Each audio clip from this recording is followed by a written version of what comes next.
नमस्कार दोस्तों। आज का विचार गुरु भक्ति। गुरु भक्ति एक विशेष महत्व रखने वाला शब्द है। यह हमारे जीवन में बहुत बड़ा महत्व रखता है। गुरु को भगवान की भांति माना जाता है। गुरु ज्ञान हमेशा जीवन को जीने की राह दिखाती है। जीवन में उन्नति करने के लिए एक गुरु का होना अति आवश्यक है। एक गुरु अपने शिष्य को हमेशा जीवन में आगे बढ़ने के लिए उत्साहित करते हैं। गुरु शिष्य का सच्चा पथ प्रदर्शक होता है। गुरु शब्द बहुत बड़ा है। एक मानव पूर्ण रूप से उसकी महिमा का वर्णन नहीं किया जा सकता।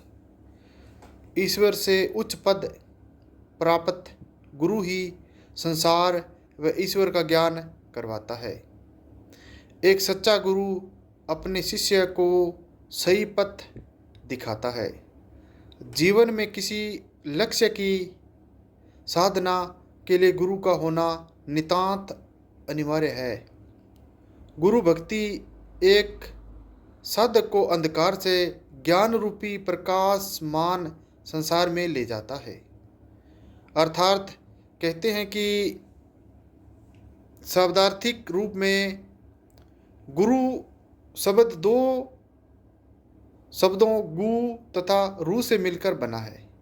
गु का अर्थ है अज्ञान अंधकार और रू का मतलब है आशाय प्रकाशमान, मतलब अंधकार से प्रकाश की ओर ले जाने वाला रास्ता। इस तरह से यह भी कह सकते हैं कि अज्ञान के बीच का अंतर गुरु ही मिटाते हैं। समाज के पथ प्रदर्शन एवं प्रगति में गुरुओं का बड़ा महत्व है। सच्ची गुरु भक्ति व्यक्ति के सभी उद्देश्यों को पूर्ण करवाती है। एक बालक के प्रथम गुरु उनकी माता होती है, जो बच्चे का पालन पोषण कर उन्हें उठना बैठना चलना तथा बोलना सिखाती है। वह अपने बालक के समग्र आवश्यकताओं को पूरा कर उसके बचपन को स्वर्णिम बनाती है। वह उसकी गुरु माँ होती है। आगे महापुरुषों ने लिखा है कि गुरु ब्रह्मा गुरु विष्णु गुरुर्देवो महेश्वर गुरुर साक्षात पर ब्रह्मा तस्मै श्री गुरुवे नमः। अर्थात इस भाव का अर्थ शाब्दार्थिक रूप में करें तो कहते हैं कि हिंदू धर्म के धर्म ग्रंथों में गुरु का बड़ा महत्व माना गया है तथा एक शिष्य का पहला कर्तव्य गुरु भक्ति को ही मानना है। एकलव्य अपनी गुरु भक्ति के लिए इतिहास में प्रसिद्ध हो गया। निम्न जाति से संबंधित होते हुए भी वह गुरुकुल शिक्षा न प्राप्त कर सका। इसके उपरांत भी वह अपने गुरु द्रोणाचार्य की मिट्टी की मूर्ति बनाकर निरंतर अभ्यास करते करते वह धनुर्विद्या में कुशल और निपुण हो गया। अर्थात इसी प्रकार कबीर जी महाराज भी यही कहते हैं कि गुरु गोविंद दो खड़े काके लागू पाओ, बलिहारी गुरु आपने गोविंद दियो बताए। अर्थात कबीर जी के जो भाव है गुरु के महत्व को स्वीकार करते हैं। इसलिए संत कबीर दास जी कहते हैं, उन्होंने अपनी भक्ति भाव से कहा कि उन गुरु भक्ति के कई पद दोहे उन्होंने रचित किए।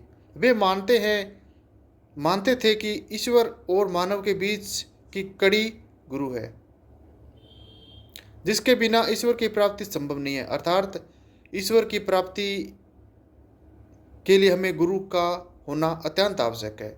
ये कबीर जी की बात है कि यदि हमें ईश्वर की प्राप्ति करनी है, ईश्वर का साक्षात करना है, अर्थात उसकी रहमत को हासिल करना है, तो हमारे बीच में गुरु का होना अत्यंत आवश्यक है। एक गुरु हमेशा अपने शिष्यों को समय से अधिक श्रेष्ठ गुणवान तथा शक्तिशाली देखना चाहता है। उसके बड़प्पन तथा त्याग की तुलना किसी से नहीं की जा सकती। आज के समय में गुरु का महत्व कुछ घटा है। भारतीय संस्कृति के प्रति हीन भावना रखने के चलते लोग शिक्षक को ही गुरु का पर्याय मानते हैं, जबकि गुरु का पद माता पिता, भाई बहन, स्वामी, दोस्त, किसी भी रिश्ते के रूप में हो सकता है।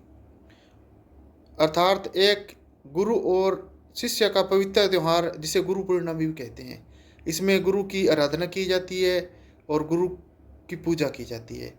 अर्थात कहते हैं कि गुरु पूर्णिमा गुरु भक्ति का एक महत्वपूर्ण त्यौहार है। जब हम अपने गुरुओं को धन्यवाद देते हैं तथा अपनी श्रद्धा व भक्ति से सम्मान देते हैं। शिक्षण संस्थानों में भी इस अवसर पर शिक्षकों का सम्मान किया जाता है। इस तरह हम कह सकते हैं कि जीवन में गुरु भक्ति का बड़ा महत्व है।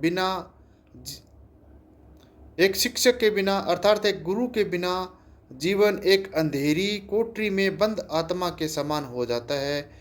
अर्थात हे मित्रों, आज के इस संसार में, इस घोर कलयुग के युग में, यदि हमें किसी पथ को करना है, उसके लिए टीचर, उस्ताद, गुरु की आवश्यकता थी, है और हमेशा रहेगी। हे मित्रों, परमात्मा से मिलन करने के लिए भी गुरु की आवश्यकता है और संसार के भिन्न भिन्न प्रकार के कामों को करने के लिए गुरु की आवश्यकता थी, है और रहेगी। तो आज का जो शीर्षक हमारा था गुरु और शिष्य, मतलब हमें गुरु की इज्जत, सत्कार, अदब करना चाहिए। गुरु ही सब कुछ थे, हैं और रहेंगे। इसलिए अपने सतगुरु, गुरु का हमें सम्मान हमेशा करना चाहिए और इसी से हमारा आने वाला भविष्य अच्छा होगा और हमारे प्रत्येक कामना मंगल होने की आशा की जा सकती है। धन्यवाद मित्रों।